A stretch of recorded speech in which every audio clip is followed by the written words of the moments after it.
Hi and welcome to the Beer Temple. I am Chris Quinn, and as you may have already noticed, we are going to do a vertical today. This is going to be the first time I've ever done a vertical of this beer.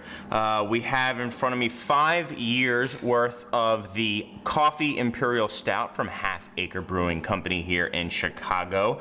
It is called Big Hugs, and it is brewed with locally roasted coffee by Dark Matter. This is the 5th year that this beer has been around. In fact, I think it just came out within the past week. So, you know, I thought it would kind of be cool to do to talk about this beer a little bit and see how this beer ages. I'll throw out there right at the get-go, this beer isn't necessarily made to age. Sometimes I like to just throw stuff to the side and see what happens to it. Sometimes I'll be surprised, like I was with the Moloko vertical. And other times, you know, I've done like, I did a Three Floyds Alpha Claws vertical, and it, exactly as I expected, did not hold up well. So you don't know sometimes until you try it. Do you need to invest 5 years in order to figure that out? No, but I was talking to a couple people at Half Acre, and they were a little nervous. You know, they wanted to make sure I wasn't, you know, selling this beer or anything like that. They're saying, you know, this beer isn't really meant to be held onto by a store and then sold as an aged product.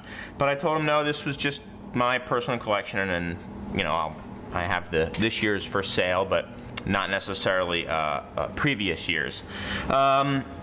So let's get started. I want to talk a little bit about the labels. The labels for this beer are awesome. I don't know if they keep getting better and better, but they keep remaining awesome. Local artist by the name of Phineas Jones does a lot of the label art for Half Acre and has done all of the Big Hugs. I'll kind of start with my freshest and work back, as I like to do with verticals, but you'll notice Big Hugs is hugging some dinosaurs on this one, and then really cool, they've got a little peel me thing here, and if you look, can I get it up here? That's what she said. There you go.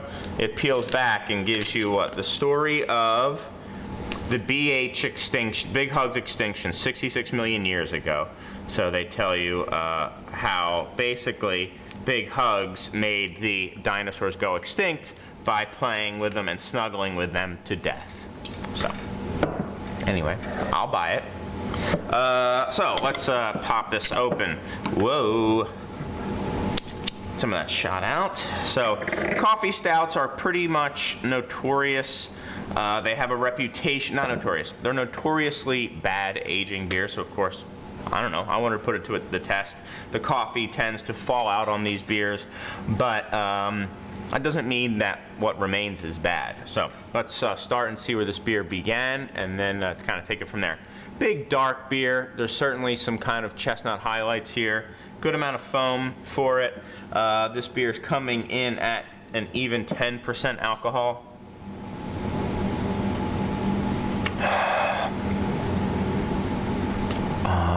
Obviously a lot of coffee, some black chocolate, but some like black cherry as well, like dried cherries, some fruitiness. Maybe a little bit of toffee or hazelnut, stuff like that. A little bit of like a coffee ground thing.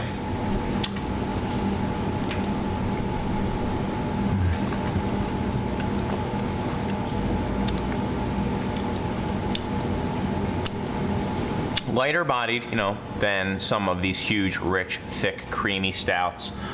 Pretty easy drinking. Sweet, but certainly aggressively hopped as well for a stout. There is some nice hop bitterness to back it up, and I think that's maybe why it's so drinkable. The coffee is kind of there from beginning to the end. What you're left with is kind of a hoppy or a bitter coffee note, but it's like a hop bitterness rather than just a pure roast bitterness. At least that's how it comes across to me. Pretty solid stuff. Really nice coffee IPA. Coffee stout. Surprising how at 10% and just with all this going on, how drinkable and light-bodied it is. Really solid. The coffee is by far the major component to this beer. I'm not getting massive amounts of like bitter dark chocolate roast. There is certainly some fruitiness, which I like, but I think it may very well be coming from the coffee as well. So it's now curious to see how is this beer going to change as the coffee potentially drops off. So now we're going to go to the 2012 Big Hugs, where it's basically Big Hugs versus Mecca Big Hugs. So, you know, apparently he survived to then go back in time and fight dinosaurs, so that's good that the fight had a happy ending. Let's see.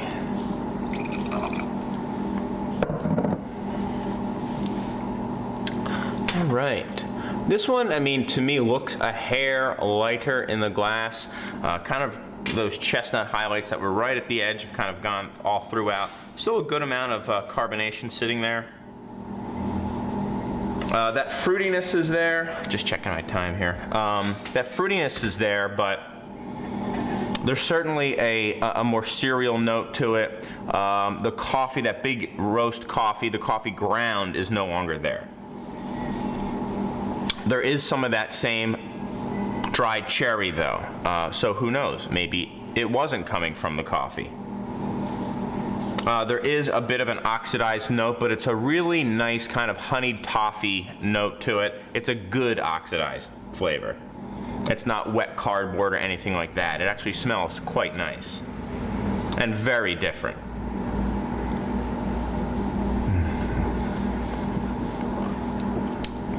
Yeah, coffee's mostly gone, but you're starting to get a really nice fudgy, dark chocolate fudge thing with some cherries in there.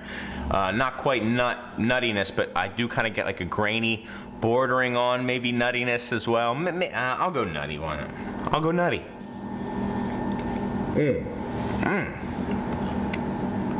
Man, that's really good.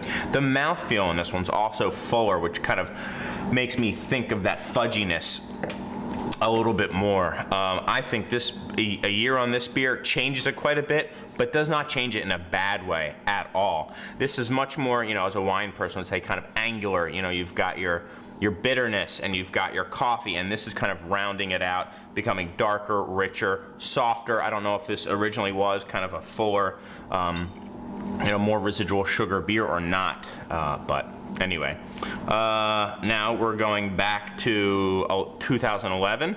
Big Hugs this year has a little Rudolph nose and reindeer beret on, or whatever you would call that, headband, and he's killing the abominable snowman, and also he seems to be crushing to death several reindeer and Santa Claus as well. But he means well. That's a thing. I mean, it's just Big Hugs.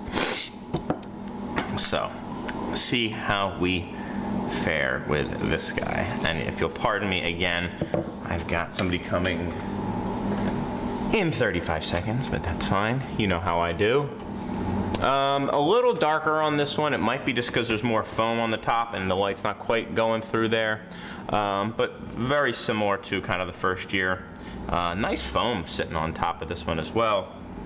And this is just a lighter bodied stout for the alcohol. This is, 10% again, and last year was, 10% on the nose each year.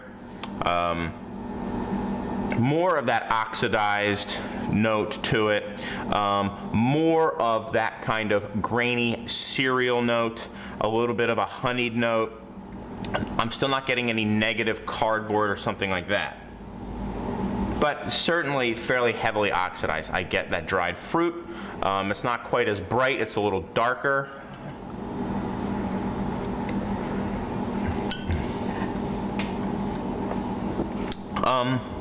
Nice and fudgy. Still a tiny bit of bitterness on this one as well. So, okay, and we're back about an hour and a half later, but stores got open, I guess. So anyway, we were at the third year. This would be 2011 now. We're, you know, a little more cereal, definitely showing some signs of oxidation. The coffee ground flavor is gone, but you still get a nice kind of darker fruit on there. A little bit of kind of a honeyed cereal thing too. Very solid and fuller bodied, I believe I said. So let's go back to then 13, 12, 11, 10, 2010. Let's see what Big Hugs is doing this year. This year it's a Godzilla thing. Well, no, he's a dragon in medieval times kicking over a castle in a field of daisies and shattering a rainbow. Oh, Big Hugs. He looks very angry. He's more angry in this one than in previous or any other year after. 10% on the nose again in terms of ABV, and we're looking about the same color. Definitely not a midnight black beer, but still the carbonation's holding up really, really well. But we're starting to get more and more of this oxidized quality to it.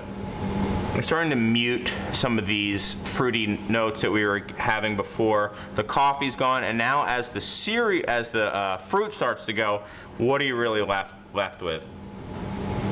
There is some of that fudgy character still, but it's kind of, you have to dig underneath some of these other, like, just kind of grainy notes to it.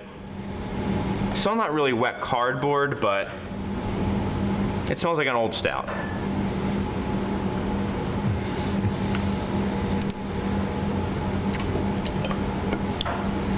It's fine. It's a little lackluster. It's a little dull. Who knows? We'll see what this older year looks like, but not truly holding up. It's got a weird roasted bitterness, like quite a lot of bitterness on the back end, but it's not the most pleasant bitterness either. So, yeah, this one, I think it's just kind of dull, and who knows, maybe it's some hop bitterness lasting this long. I doubt it, but it certainly could be. And, you know, maybe there just isn't some of that other, maybe sweetness or something to balance it out. I highly doubt that. My guess is it's the roasty bitterness, which I don't think would fall out like the hops do. And it's just not as drinkable, not quite as enjoyable. So, original year of Big Hugs, and in this one he's hugging Chicago, he's happy again, and basically destroying Chicago. I think this is the only year, does it say? Oh yeah, no, it says Dark Matter Coffee on all the other years. 9.5% alcohol this year, and we're way down to 09 now. Let's see how our caps look. Let's see, a little bit of like residue on the cap, but not too bad. All right, same color. I mean, it's that really dark chestnut brown, awesome carbonation, really lovely looking beer. And this one, a little bit more basement in it, to be precise, my basement. The coffee's gone, a lot of the fruit's gone, it's just kind of musty. There's some dark chocolate, cocoa powder maybe. You know what, the more you kind of let it open up, the more you get some of those fudgy notes. But it's underneath just this kind of musty, oxidized note. But what's underlying is not entirely unpleasant.